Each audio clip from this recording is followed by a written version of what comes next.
In Oklahoma, our state standards say that we're supposed to teach about the three major religions of the Middle East. And the word about is critically important. And in the start of the series of lessons, I emphasize, I am not teaching you religion. I am teaching you about, introducing you to. And please don't go home and tell your parents that I'm trying to convert you or proselytize in any manner, whether it's Islam or Judaism or Christianity. It's just about. And that's my safety zone. It's like teaching about the Atlantic slave trade, or teaching about the Holocaust, or teaching about the Civil War, or whatever. You're teaching about stuff. You're not, right? But that doesn't, those don't, some of them do have that same emotional reaction, but not quite. It's a little easier when we have a formal discussion, either a debate or a Socratic seminar, because then I can do two things.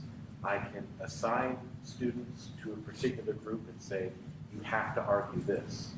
And they get clear to the class that, look, these students are going to be saying things they don't necessarily agree with, but they have to do this as part of the class assignment.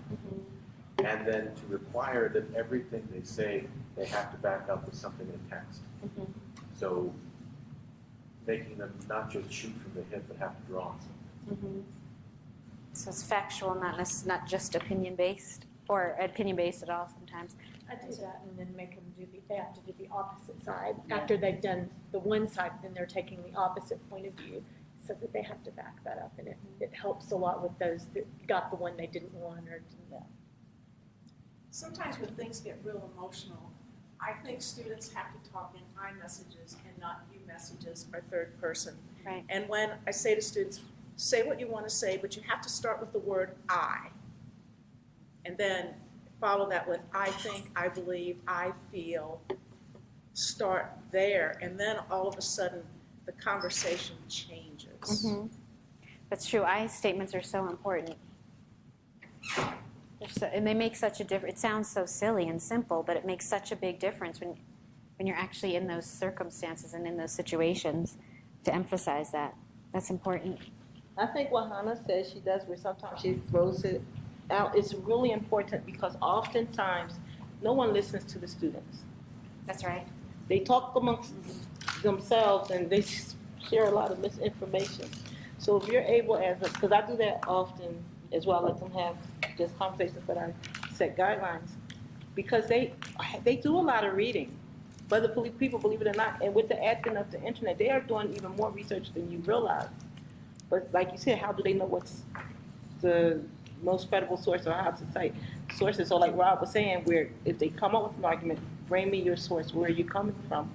Because a lot of students, their parents may tell them, I don't want to hear, or they may be busy, it could be anything. They don't really have anyone to talk to about the higher end thinking. So a lot of times being able to have that open conversation where they can discuss because what's going on in the world is not just happening in adults' world.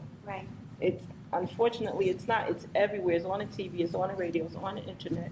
We could be walking down the street, anything occurs. So, and they have thoughts about it, and to be able to have them be able to form a real critically thought out position makes a big difference.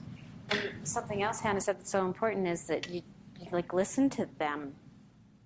Yeah. I mean, I joke about this with my students, but it's true. Like, we sometimes forget that children are people too. Like, those are human beings too. They're just younger, and they want you to listen also. They want you to hear what they're saying and validate what they're saying, and have a conversation with them also. And so, taking the time to do that in a way that's really meaningful, where they feel like you care about where they feel your care for them. Is so important, and they're receiving information in all kinds of ways. And I feel like a lot of times it's coming up in your classrooms, what kids are hearing. Like, I think about Malcolm and my nephews. Malcolm's 10, my nephew's 9, and they hear the news that we listen to, and they hear what other people are talking about, and they're processing it, and you don't necessarily know how. And I imagine that it's coming up not at our dinner table, although sometimes it does, but in your classroom instead. And so, you know, one day my nephew Sahil said something about, you know, Donald Trump said the nuclear option is on the table. This was during the election, and we were like, what? It had nothing to do with what we were talking about at lunch that day. He just said it out of the blue, and we had to really stop and think about what are the things that we're exposing the kids to, and how are we processing it with them?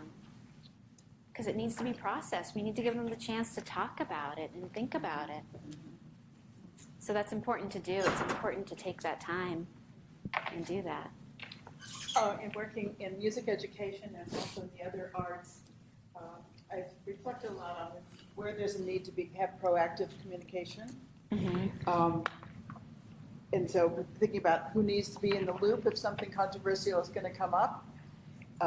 Parents, administrators, students, how to do that best, colleagues, music teachers, talk to the English teachers. They may have better language to do this. But then in that communication, I try to be clear that we say what we're doing, teaching about singing a song about Islam or a Bach chorale, and what we're not doing.